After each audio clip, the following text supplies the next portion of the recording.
You're inside the Power Hour. I'm your host, DJ Larry Jones, a.k.a. Mr. Important. If you don't know me, you don't know anybody. Now, as promised, I have the very lovely and talented Miss Hazel-E on the line. Hazel, how are you? What's poppin', DJ Larry? It's your girl, Hazel-E, baby. That's It's right. Good Friday today. It's Good Friday. It's good. And it's really a Good Friday because you called in. I know, you know what I'm saying? It makes it an even greater Friday. But, you know, we can't take away from Jesus and his movement. So, Exactly. shout out to Good Friday. Shout out to Good Friday. Now, first off, I want to thank you for calling in. Oh, no problem. My pleasure. Thanks for having me. Yeah, absolutely. Now, you dropped a single, right? Yes, we dropped a single last night. It's like my first single I probably dropped since I was on Love and Hip Hop, and I did the whole acting up thing with Chanel in the season last year. So It was a big day for me today. Yeah, for sure. And I'm going to talk about reality TV in a second, but some questions I want to ask about that. Not about Love and Hip Hop, but just about being on reality TV, period. You know? Now, listening to the lyrics, right, of your new song. Now, by the way, the name of the song is What Are You Talking About, right? What are you talking about? What are you talking about? Now, listening to those lyrics, it sounds like you kind of wrote that for some haters and non-believers. Was that the case? A little stab at the haters, non-believers, but honestly, it was more so about the negative backlash I had gotten on social media when I went on my little rant, and I started getting called homophobic and racist or whatever. Right. I mean, when I was already pushed to the edge, I felt like all my friends are dead, and so I had clapped back. I had a group of ladies and a gentleman making false accusations or whatever, and then I started getting all these weird titles like she's homophobic, she's racist, and my whole thing was like, okay, I was mad at a group of people, but that didn't include everybody. I put on there who I was mad about. So my answer is just, what are you talking about? Homophobic? What are you talking about? Right. Racist? I'm a black woman. Or, what are you talking about? Like, it's just more so to that. It's to just all the nonsense people bring to me. And, oh, she's bleaching her skin. Or, oh, what are you talking about? Yeah. Like, that makes a lot of sense. Now I get it. How did you handle all of that? What was going through your mind when all of that was going on and they was calling you all of this and that? What were you thinking? Like, oh my God, what went through your mind? Well, see, when it first started, I was still, when I started seeing all this stuff happening and people were attacking me on social media and I responded back, I was enraged. I was very angry. I didn't know what to do. I did the most tasteless, uncouth, tacky clapback that I did, but when all that pressure was just falling on me, and it's happened several times. People have seen me break my face on TV. They've seen me, go through FBI raids with, an ex. They've seen a lot of big moments with Hazel, but when that one came, it was just like a snowball effect that I couldn't control. And I wanted to keep defending myself and being like, well, no, I didn't mean it like this. I didn't mean it like that. That's why when TMZ reached out, I hurried up and apologized to the LGBT community, because I was like, I did at no point want to, you know what I'm saying, racist. Like, I'm a black woman. This is another black woman calling out another black woman. So first of all, stop thinking I'm a white girl. You know what I'm saying? Yeah, that's one. And two, you know what I'm saying? Chill out. So it was a lot of pressure. But the thing I learned out of that was I had more influence in this industry than I did know, because I wasn't even aware that anybody was even paying attention to me like that.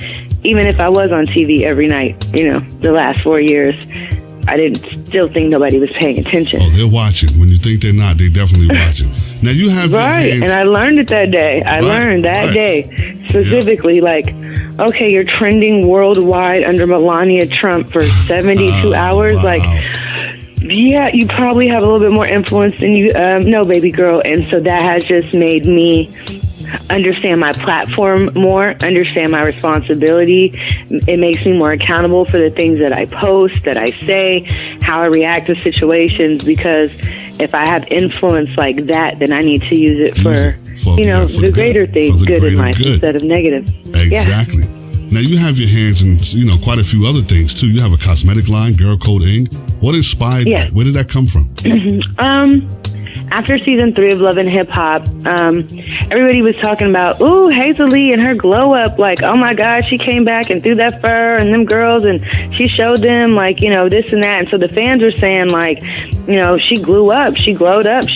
And I was just like, I want to use Glow Up, not spelled GLOW, but just like Glow Up. And I just feel like that could be a cosmetic line under my Girl Coding Corporation. And instead of, doing the lipsticks and lip kits and the stuff that was on trend, I decided to do contours and highlight and brushes and just like a different lane of products and just name up the Glow Up, because that's what the fans were saying that I had did. Like, I had transformed from season 1 to season 3 and to season 4. Like, wow, she got her stuff together. They used to dog her, diss her out, make her the butt of the jokes, and she glowed up. So I was like, you know what? You do look. And that's the name of my line. Right. You do look absolutely amazing. What are you doing? I mean, working out, and because you look totally different from when you were on the show. I mean, you just look amazing. Mm-hmm. So what are you doing? Working Thank out, you. Eating right? You're welcome. Honestly, I feel like on the show, I'm supposed to look a certain type of way, because I swear to God, I've been putting clips out of this video, and when people see me in real life, they're just like, the show does you no justice. So I don't know if there's something in my contract that I'm supposed to look a certain way on there, because I swear to God, every time I watch the show, I'm like, that is the worst angle possible. So, I mean, outside of like a consistent beauty regimen, I mean, I live in Hollywood, I live in Beverly Hills. I mean, out here, beauty regimen is just a part of our daily routine. You go and get your nails done, consistently getting your hair done. I go get laser skin treatments, like, to make sure, my pores are small. I get mummy wraps, as they're called, which is like, like a body sweating thing where like they wrap you up and they put like the heat on, you lose like 1,500 calories. I get cool sculpting. I mean, any kind of medical advancement that is not necessarily plastic surgery, because you're not going under anesthesia, I go and work with it. If they have treatments and things in the medical community to help us live longer and look better, I'm for it. That's what's up. I like that. That's what's up. Now, you're a very busy young lady. You've been in the business for a while. It's not like you just came out of nowhere with this. You've been in it for a while. How did you get started in the whole industry? I think I read somewhere where you were, not to cut you off, where you were a personal assistant or something like that? A publicist. Publicist, that's what it is. Publicist, Is that how you got started? Yeah, actually it was. I moved out here from Texas to LA, finished at Cal State Northridge, and actually, what a lot of people don't know is I was like going through the mall and a casting director was like, hey, you look like Raven Simone and we need a double for her on the Disney Channel. So I was like, coming to this audition. So I went in and landed it. So I was doubling for Raven Simone on that So Raven. And as I was doing that and graduating college, it was a steady check that I was like, I wanted to use my degree, which was in mass communication. So I started doing PR for a lady named Echo Haddix from Echoing Sounds. And that got me just wet in the music industry. And at that point, it was like young Hollywood just for the taking. Like, had Eva Pigford, Megan Good, I had Khloe Kardashian, Marcus Polk. Like, we're doing huge music premieres, huge record label parties. Like, if you were trying to be seen and wanted to be at the hottest events, you were with Hazel-E's PR. You were rocking with her. You were it. I mean, we were going on tours. I had an annual weekend in Miami for 7 years called Lifestyle of a Valley Girl. And I would bring a ton of celebrities out there. And it was just like a formula that I had that just gained people a lot of attention. And that's prior to like Instagram being around. Because now, as a publicist, it's not as profitable because clients can pretty much put out their own press. You can go on your live, you can go on your social media, something can come out in the press or tabloids, and you can go and answer it yourself. You don't have to like send a statement to your publicist anymore, or have somebody respond to you. Your legal team can respond to you, or you can just pretty much respond for yourself. When you're looking hot, you're on a red carpet, and you want to take a picture and post it on your social media, 9 times out of 10, the blogs are going to pick it up just from what you posted, as opposed to having somebody get there, take your picture, service it, and say where you were, da-da-da-da-da. So industry's changed a little bit, and so with it changing, I had to change. Now take me back, because you know what I like to do? I like to, for my listeners to know more about who I'm interviewing versus what they saw on television or may have heard in the media. Take me back to what it was like before you became Hazel-E. What was your life like before that? Before this whole glam stuff? I was always a glam girl. No, I was always a glam girl just because like in hosting red carpets, like it was formula that I had, like, to get a lot of press and media out in LA is not, you know, so easy, because they could just go outside of popular restaurants or popular clubs and catch, you know, Justin Bieber, Miley Cyrus, the Kardashians, like whoever you can think of. I mean, it's in Hollywood, so celebrities are not hard to find here. Right. So life before Hazel-E, just being the publicist, being behind the scenes was, I'm not going to lie, I probably had way more fun because the pressure wasn't on me. I have so much more respect for the clients like Megan and Tank and people that I worked with back then, that I'd be like, girl, whatever, just hurry up and get yourself together and let's go out here and let's get this money, because whoop, whoop, whoop. And to be like, well, no, I have to look a certain way, feel a certain way, be a certain way, because one picture could get wrong and go viral and you look crazy. Like, I didn't understand like what was the need to always be on point. Like, because I didn't care. Like, I'm just here to get the bag, get the job, get the interview done.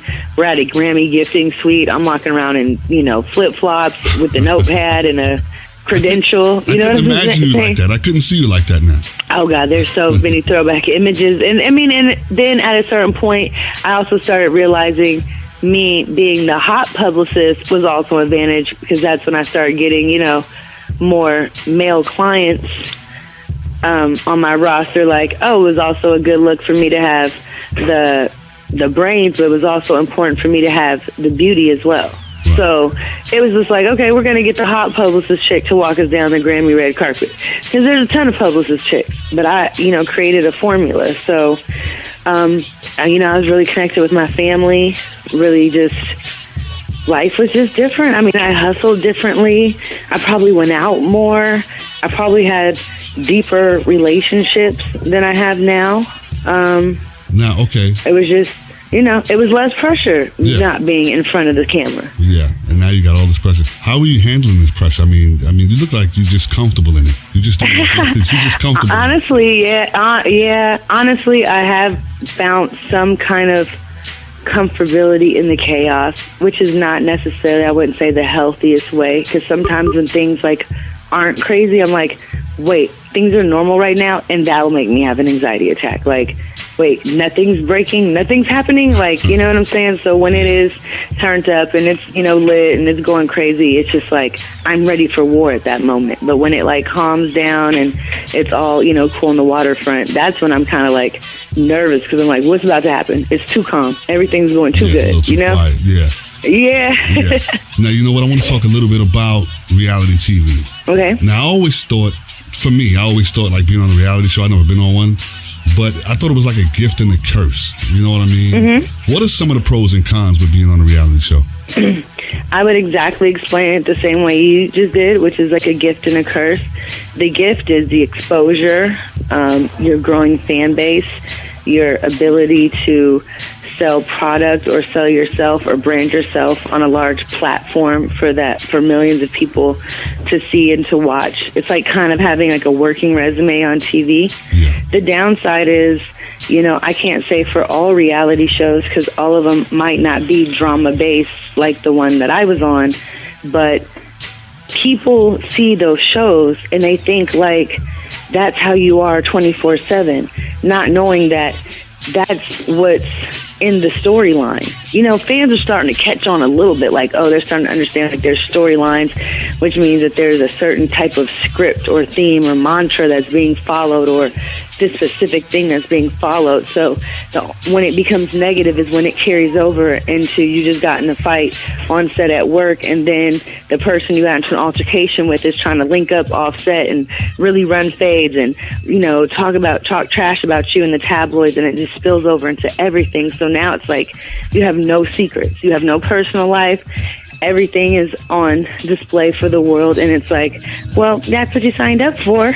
Yeah, you know, I hear that all the time. I was coming from a facial the other day, going over, like, past over Rodeo Drive, and, like, cameraman just, like, popped up all around my car as I'm sitting at the stoplight with this, like, you know, red face from, like, a facial, and I was talking to my mom, she's like, well, that's what you signed up for. I'm like, but damn, like, there's a certain extent to the privacy. Like, you can just pop up on me at a red light and then get me looking crazy in the car. I got my head down, the sun visor down, like, yo, like, this was not the moment I'm trying to have shown right now. Yeah, I don't know if I'll be able to handle that. That'll be too much for me. Yeah. It's a lot, like I said, when certain things are staged or prepared or planned, it's one thing because you're expecting it. But when curveballs like that get thrown out of you, you know, I mean, that's probably why we see so many Hollywood people and personalities and comedians and musicians have meltdowns and breakdowns and refocuses and regroups, you know, because the pressure is, it's too much for some they people. want to break you. Yeah. Would you do it again?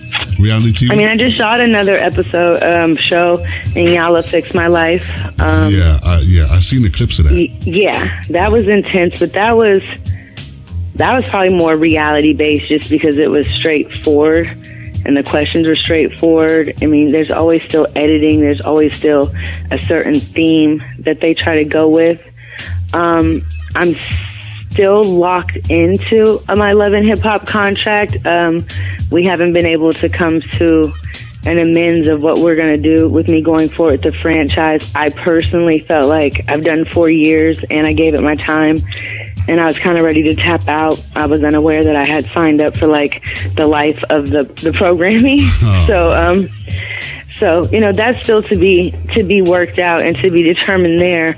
But for me, in order to go back to do something like that, I just think I would be better off executive producing and probably doing my own show so I could write my own script. That'll be dope. I don't think me going back on an ensemble cast with, I don't know, people's intentions. I can't bring that stress back into my life, which is why all my answers and everything I'm focused on, I'm really going back to my music. That's what I went on Love and Hip Hop for, was the music, was the record. I had Valley Girl. I had 3 mixtapes already on, you know, out there. I already was performing. I was already doing it. That's how I was even able to go on the platform as the female rapper. So taking away that is allowing me to refocus my energy back into the music, which is my passion, and hopefully we can come back to like a happy Hazel, because that's the goal. Exactly. I was talking to Rich Dollars, and he said the same thing. He said some people get on the show and lose focus on, you know what I mean, the purpose, and that's to promote your music or whatever product you have, and they start focusing on the fights and the drama. And, you know, I think that's where people lose focus. So, I mean, it could be, there's some gifts in there. Like you said, gifts and curse. Now. Oh, yeah, that's what I'm saying. Like, I would be a complete fraud to be like, oh, there's not perks. There is perks. Yeah. Guess what? People want to attach their brand for whatever persona you're putting out on TV. People do want to attach their brand to you. They do want to be linked to you. They do want to be connected to you. They do want to give you money to wear their clothes on TV, smoke their vape pen, I don't know, drive their car. There's all kind of different ways to get money on reality TV, because you're having a huge platform to sell yourself and products on. But yeah, the negative side is when people take work home and it becomes, you know, toxic in your real life. Yeah, well, I'm in the wrong business if they want to give stuff like that away. I need to be. You know, it's like me and Tierra in season 1. We were best friends. Me and Tierra were best friends for a very, very long time before the show. The show even only came about was for Tierra Marie to have a different platform or whatever to get it going back in LA. And after we shot a couple scenes and we got into it at work, those fights would spill over into home, and that's where the scene came about of me moving out. It was because, all right, we done shot all this stuff at work. We come home, we can't shake it off. We're fighting at the house, and then we got to go back and get up at work and go do it all again tomorrow. So it's like, how are we supposed to even live at this point? Because now it's toxic in the house and it's toxic at work. So we have to separate, or I can't be on the show because I can't live with this person that I'm fighting with. It's like it's a bad relationship, like it's like a bad marriage. Now, how are you guys now? Do you still talk to her? Hell no. I left that relationship, I think, when I left it on the Nikki Baby strip club floor that day. It was dead to me then. It's still dead to me now. I wish her the best of luck in her recovery or whatever she's doing. I don't see much of her. But, you know. All right, let's leave that right there. Now, tell me something. Tell me something people don't know about Hazel-E. What do you like to do when you're not working, when you just want to relax? What do you do for fun? I think people know this already. I'm an adrenaline junkie. Really? Probably why I crashed that ATV in Dubai like that. Yeah, like I've jumped out of airplanes, like in Hawaii, like skydiving, bungee jumping, ATV riding. I like to ride bikes. Like I like the Need for Speed. I am a balls to the wall kind of. I play in a lot of celebrity basketball games. I'm only 5'3", and like, what's this little girl chick coming up in here? Next thing you know, I'm playing at the Lakers at the Staples Center. Wow. You know what I'm saying, for a cancer awareness event, and I'm actually, Terrell Owens is my coach, and I'm balling out. Like I'm really super like tomboy chick. Like it's the girly glam, but I'm also, you know what I'm saying? Yeah. I ain't afraid to get my hands dirty, and I like sports, and I like to do fun, on the edge type stuff. Right. Now, what can we expect from Hazel-E in the future? What do you got planned for us? I mean, right now we're just trying to work to finish, this project. We just released a single today. What Are You Talking About? It's on iTunes, Tidal, Spotify, pretty much everywhere, Apple Music, anywhere you can get music or stream music. The video drops on Monday, April 2nd. So, we made produced a little movie behind the record. That was one of the things I had to work on with Inyala. That actually airs April 14th, so everybody can tune in to see what actually happened immediately after the scandal, because I haven't been able to talk about it. Well, you have to call back in and give me the... Yeah, because it's gonna be groundbreaking. When I seen Oprah put up the Instagram post, I knew this was gonna be a whole different, level. I was like, okay, Oprah just put me on her Instagram page. This is about to be life-changing for me, because my African American sisters, these powerful black women, when the world said I was this and that, actually gave me another chance. So I'm very excited to see what that comes out like. After that, it's the 4th annual birthday weekend in Dubai, and May 8th I'm opening up for Tekashi in Hawaii. Wow.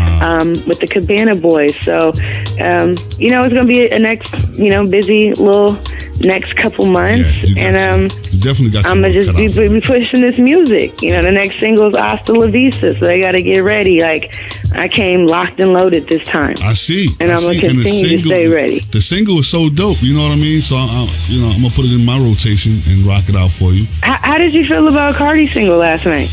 I haven't heard it yet. I haven't had a chance to hear it yet. Yeah, I didn't hear it yet. Yeah.